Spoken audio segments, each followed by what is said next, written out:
और इसी बीच लखीमपुर से इस वक्त की बड़ी खबर सामने आ रही है, जहां लखीमपुर से इस वक्त की बड़ी खबर सामने आई है। क्राइम ब्रांच पहुंचा है आशीष मिश्रा। पुलिस ने आज पेश होने का दिया था समय। इस वक्त की बड़ी खबर सामने आ रही है, किसान हत्याकांड मामले में आरोपी है आशीष। इस वक्त की बड़ी खबर आपको बता रहे हैं, लखीमपुर से ये बड़ी खबर सामने आ रही है। क्राइम ब्रांच पहुंचा आशीष मिश्रा। पुलिस ने आज पेश होने का दिया था समय। किसान हत्याकांड मामले में आरोपी है आशीष। इस वक्त की बड़ी खबर आपको बता रहे हैं, 3 तारीख को जो हुए हत्याकांड में आशीष मुख्य आरोपी माना जा रहा है। लखीमपुर से इस वक्त की बड़ी खबर सामने आ रही है, क्राइम ब्रांच पहुंचा आशीष मिश्रा। पुलिस ने आज पेश होने का दिया था समय। किसान हत्याकांड मामले में आरोपी है आशीष। इस वक्त की बड़ी खबर लखीमपुर से आ रही है। आपको बता दें कि 3 तारीख को जो हत्याकांड हुई थी, जिसमें 4 किसानों के साथ कुल 8 लोग मौजूद थे, एक पत्रकार भी उन्हीं में शामिल था जिनकी मौत हुई थी। कार से कुचल दिया गया था कई लोगों को, चीख पुकार मस्ती भी सबने देखी। और आशीष मिश्रा के पिता, जो कि गृह राज्य मंत्री भी हैं, उन्होंने कहा था कि हमारे पास सबूत है कि मेरा बेटा वहां पर मौजूद नहीं था, वो दंगल में मौजूद था, और ये मेरे पास सबूत है कि मेरे बेटे ने ऐसा कुछ नहीं किया है। तो तमाम बातें कह रहे थे आशीष के पिता। और इस खबर में हमारे साथ ज्यादा बातचीत के लिए संवाददाता नितिन कुमार जुड़ चुके हैं। नितिन, जिस तरह की तस्वीरें अब सामने आ रही है, धीरे धीरे करके वायरल हो रही है वीडियोस, और अब उन्हें बुला भी लिया गया आशीष को पूछताछ के लिए, आगे किस तरह से कार्रवाई बढ़ेगी? देखिए, अब से थोड़ी देर पहले, क्योंकि 11 बजे का समय था, दूसरी जो नोटिस चस्पा की गई थी अजय मिश्रा के घर पे, उसके बाद बताया गया था कि 11 बजे आशीष मिश्रा को पेश होना है क्राइम ब्रांच के ऑफिस में, पुलिस लाइन में।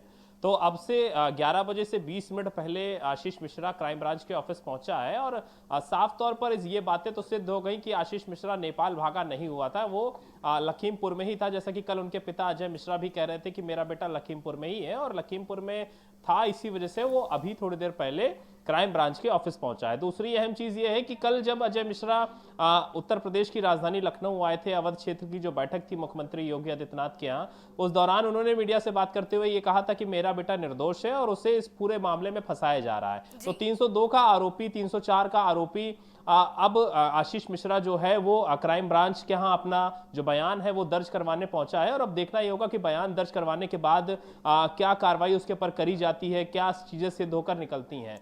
क्योंकि इसके पहले जो अजय मिश्रा और आशीष मिश्रा का जो वकील है, उसने भी साफ तौर पर इस बात को कहा था कि आप सब स्वस्थ रहिए, आज आशीष मिश्रा जो है वो क्राइम ब्रांच के सामने पेश हो जाएगा समय से पहले। और वही हुआ भी। करीब 20 मिनट पहले आशीष मिश्रा क्राइम ब्रांच के ऑफिस जो है वो पहुंचा है और अपना बयान अब वो दर्ज करवाएगा।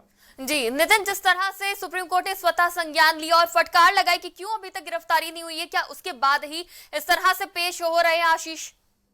देखिए, सबसे पहली बात यह है कि किसी की भी गिरफ्तारी इस पूरे मामले में तब तक नहीं हुई थी जब तक सुप्रीम कोर्ट ने स्वतः संज्ञान सोए मोटो नहीं लिया था। और जब स्वतः संज्ञान के दौरान सुनवाई हुई तो सुप्रीम कोर्ट ने उत्तर प्रदेश सरकार से स्टेटस रिपोर्ट मांगी, और रिपोर्ट में यह पूछा कि अभी तक इस पूरे मामले में किसी की गिरफ्तारी क्यों नहीं हुई, कोई कार्रवाई क्यों नहीं हुई, इतनी हिला हवाली क्यों हो रही है, क्यों सरकार जवाब देने से बच रही है, पुलिस के ऊपर किसका दबाव है। ये सारे जो सवाल थे वो कहीं ना कहीं सुप्रीम कोर्ट ने जब नाराजगी जताते हुए उत्तर प्रदेश सरकार से पूछा, तो उसके तुरंत बाद 2 लोगों की गिरफ्तारी जो है उत्तर प्रदेश पुलिस की तरफ से की गई थी, जिसमें आशीष पांडे और एक और व्यक्ति था जो कि जो तीसरी गाड़ी थी स्कॉर्पियो, उसमें सवार था, और इन दोनों की गिरफ्तारी हुई थी। लेकिन उसके बाद जो मेन अभियुक्त था, प्रमुख अभियुक्त आशीष मिश्रा, उसकी गिरफ्तारी नहीं हुई थी, ना ही उससे किसी प्रकार से पूछताछ हुई थी। तो आनंद फानंद में शाम को उत्तर प्रदेश पुलिस ने अजय मिश्रा के आवास पर जो नोटिस है, पहली नोटिस वो चिपकाई थी और ये कहा था कि 10 बजे कल उसको पेश होना था। लेकिन कल जब वो पेश नहीं हुआ तो ये अटकलें लगाई जाने लगी कि वो नेपाल चला गया है, क्योंकि उसके फोन की लास्ट लोकेशन जो थी वो भी नेपाल की बताई जा रही थी। उसके बाद अभी जो खबर मिली है, क्योंकि दूसरी जो नोटिस चिपकाई गई उनके आवास पर कल शाम को, उसके बाद अब ये पता चला है कि 11 बजे का जो समय था, उस 11 बजे के समय से 20 मिनट पहले आशीष मिश्रा क्राइम ब्रांच के ऑफिस पहुंच गया है और अपना बयान दर्ज करवा रहा है। तो कहीं ना कहीं जब सुप्रीम कोर्ट ने इस पूरे मामले पर स्वतः संज्ञान लिया, सुनवाई करी और उत्तर प्रदेश सरकार से स्टेटस रिपोर्ट मांगी, तो उसके बाद उत्तर प्रदेश पुलिस भी कहीं ना कहीं हरकत में आई है और अब आशीष मिश्रा का बयान जो है वो दर्ज हो रहा है। ये देखना होगा कि बयान में क्या चीजें दर्ज होती, क्योंकि एक प्रमुख अभियुक्त के रूप में आशीष मिश्रा का नाम आया है, प्रमुख आरोपी है वो, 304 302 गंभीर धाराएं होती हैं। और इसमें कहीं ना कहीं ये सवाल पूछा जा रहा था कि जब इन गंभीर धाराओं में पुलिस विवेचना पहले करेगी उसके बाद गिरफ्तारी करेगी, क्योंकि 302 304 में अक्सर यही देखा गया है कि पहले गिरफ्तारी होती है, उसके बाद किसी प्रकार की जांच पड़ताल या विवेचना होती है। तो अब कहीं ना कहीं आशीष मिश्रा का जब बयान लिया जाएगा उसके बाद पुलिस क्या एक्शन लेती है, ये देखना अहम है। एक बड़ा सवाल और भी है नितिन, जिस तरह से पहले तस्वीरें सामने आ रही थी और जो माहौल देखने को मिल रहा था उससे ये लग रहा था कि कहीं ना कहीं आशीष को बचाने की कोशिश की जा रही है। फिर ये बात भी निकल के सामने आई कि वो बहराइच जाने की फिराक में थे, लेकिन ऐसा कुछ हुआ नहीं।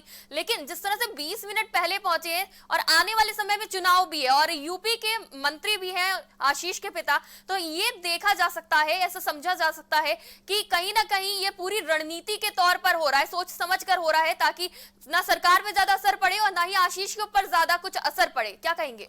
देखिए शिखा, बिल्कुल मैं लेकिन यहाँ पर आपको थोड़ा सा करेक्ट करूंगा। आशीष के पिता अजय मिश्रा उत्तर प्रदेश में मंत्री नहीं है, वो केंद्रीय राज्य मंत्री हैं गृह विभाग में। दूसरी अहम चीज ये कि उनका दबदबा लंबे समय से रहा है, क्योंकि वो विधायक भी रहे हैं उत्तर प्रदेश में। उनकी क्षेत्र में काफी तूती बोलती है, क्योंकि इसका जो अगर सबूत बोला जाए तो उन्होंने कहीं ना कहीं कुछ दिनों पहले सितंबर में एक बयान दिया था कि अगर किसान नहीं मानेंगे तो वो ये जरूर जान ले कि मैं विधायक सांसद होने से पहले क्या था।